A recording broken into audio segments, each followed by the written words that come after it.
তুমি কোনো চিন্তা করো না বাবা, আমি তোমার জন্য ঠিক ওষুধ নিয়ে আসবো। আমার জন্য তোকে চিন্তা করতে হবে না বাবা, তুই তোর কাজে যা, আমার কিচ্ছু হবে না। এটা বললে কি করে হবে বাবা? আমি ছাড়া তো তোমার আর কেউই নেই।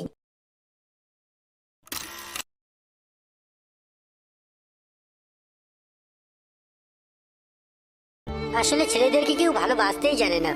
সবাই বলে ছেলেরা নাকি মেয়েদের মতো কষ্ট কোনোদিনই পায় না।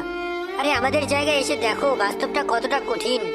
একটা ছেলেকে দিয়ে দুনিয়ার সমস্ত ছেলেদেরকে বিচার করা হয়। কত বাধা নিষেধ আমাদের। তুমি ছেলে হয়েছো, কাঁদতে পারবে না, কারো দ্বারা টর্চার হলে কাউকে বলতে পারবে না। এটাই হচ্ছে আমাদের মূর্খ সমাজ। আমার একটা কথা রাখিস বাবা, কি কথা বাবা? আমি থাকি আর না থাকি তুই রুমির হাত দুটো কোনোদিনই ছাড়িস না, তাহলে আমি মরেও শান্তি পাবো না। না বাবা, আমি রুমিকে কোনো দিনও ঠকাবো না। ডাক্তারবাবু বলেছে যদি 1 বছরের মধ্যে অপারেশনটা না করানো যায় তাহলে আমার বাবাকে আর বাঁচানোই যাবে না।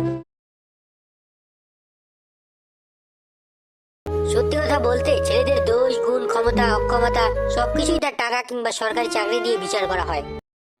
এই অসময়ে আবার কে ফোন করলো? হ্যালো মনোজিৎ, আমি রুমি বলছি। এমন কি দেখেছিস ওই মনোজিতের মধ্যে? সেটা তুমি বুঝবে না বাবা। এদের কথা শুনে মনে হচ্ছে এরা একে অপরকে খুবই ভালোবাসে, আর এদের মধ্যে বাধা হয়ে দাঁড়াবো না। আমিও এদের বিয়েটা মন থেকে মেনে নেব।